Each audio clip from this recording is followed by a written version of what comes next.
So first, just really quickly, your thoughts on Scotty. We talked about before the game. You're excited to see how he's doing. Well, I thought, yeah, he had a good game, right? He played really well. I thought he played hard and played both ends and did a good job. You know, I think he scored and passed it and rebounded it all from that position. So I thought he was good.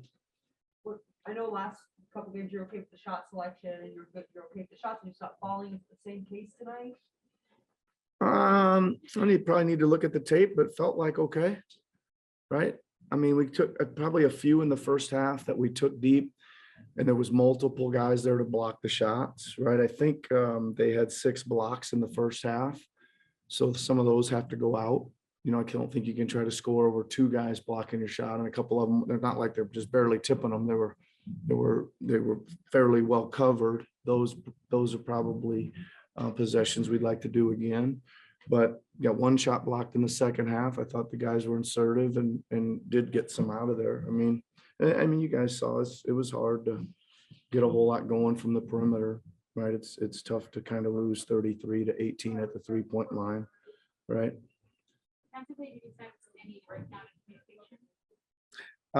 Yeah, there was a lot of really good defense out there. And then there was a lot of just a couple indecisive moves, but for the most part, I thought we challenged them pretty good. Couple of key buckets down the stretch. I thought we had kind of 2 on the ball and they were driving and somehow both guys kind of ended up not on the ball right at a critical time. Right. So, but I think for the most part, defensively, we weren't too bad. When those conversations seemingly kind of carry over into huddles and your timeout, how do you bring the team back to settle? Well, try to fix the mistakes, right? Talk about, you know, whatever the learning moment is, try to make an adjustment, maybe switch a matchup, maybe just, you know, draw up, here's what it looked like and here's what needs to be different on it. But again, I thought, you know, for the most part, I thought we just had a couple stretches where things really didn't go our way, like abundantly in short stretches.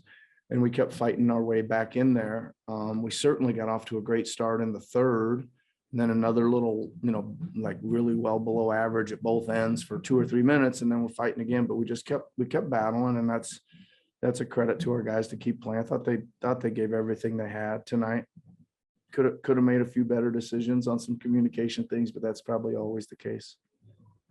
Justine, we'll go to virtual questions, please. Thanks, JQ. We'll start with Doug. Hey, Nick, good to see you again. I think you went the last 6:48 of the third quarter with no baskets. What do you see in that stretch that is sort of keeping you from getting anything even around the rim or in the basket? Yeah, I mean, Doug, I'll have to take a look at that specifically, but I certainly know it felt like it was tough. And I think that the hard part about it, Doug, is the turnovers are super low. So it's not like you're saying, oh man, we turned it over a ton. We couldn't get any kind of shot up, right? There wasn't a whole lot of deep shot clock possessions again. So chances are we got some fairly good looks. You know, that we're just going to need to make more of a percentage of, but I need to look at it a little more closely. Yeah. There's probably some cuts and some extra passes and things like that are always there that we could look at as well. Yeah, that was my next question. The cuts and the extra passes and creating space. When you got guys out there not used to playing with each other or in those positions, how hard is that to learn on the fly in a game? Well, I mean,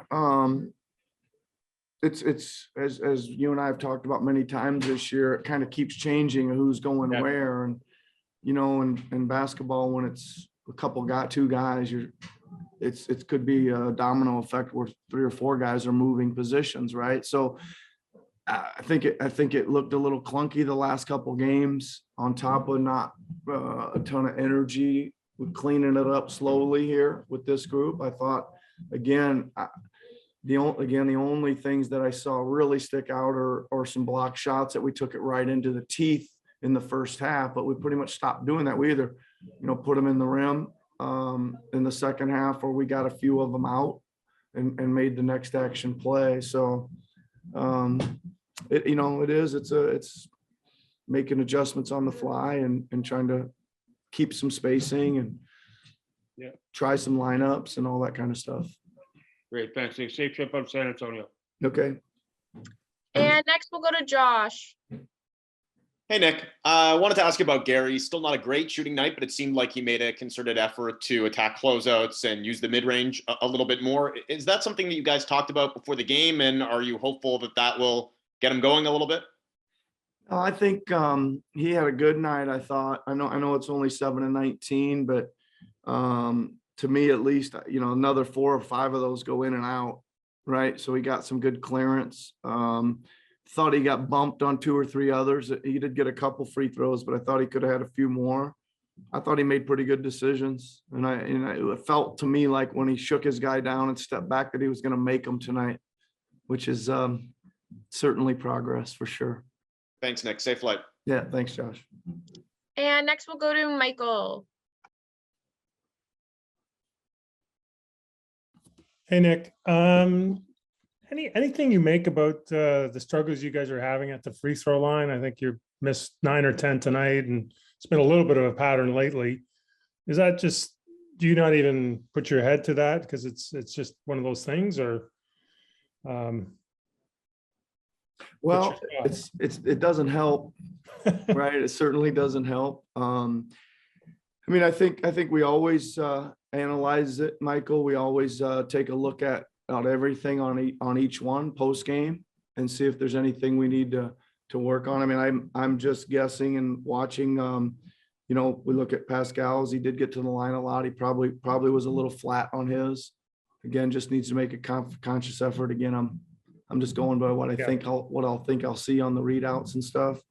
But yeah, we continually monitor it and try to work on it and make adjustments and practice it. Thanks, Nick. Yep. Thank you, Michael. Last one here for you, Coach. Go ahead, Aaron. Hey, Nick. Wondering where you make Scotty's playmaking skills in the transition as opposed to in the half court. Well, I think I really like him in transition. I think most people, most guards, when they're in the open floor, there's just so much more space to see probably a little bit. I think he's doing a good job of that. I mean, I think it'll be a really good learning experience to just sit down and show him some tape and walk through what he's seeing and what other possibilities are there. And it's probably, some type of inside outside vision, right? Finding where there's less help, taking the ball where there's less help or only one man help removed or some of those kind of things that maybe he can see on film. But and I think in the half court, he's pretty good. He may at this point overlook some things sometimes. He'll see a matchup on the post he wants to get and he really wants to get it down there and whatever happens and it doesn't quite go down there. I think those things kind of got to look and then get on to the next thing. But again, that's all part of learning. But I thought he did a good job. He did a good job of running sets and executing play calls and keeping things organized. Wasn't easy. They're switching defenses a lot too. That's a challenge for a young point guard to see, but he did a good job.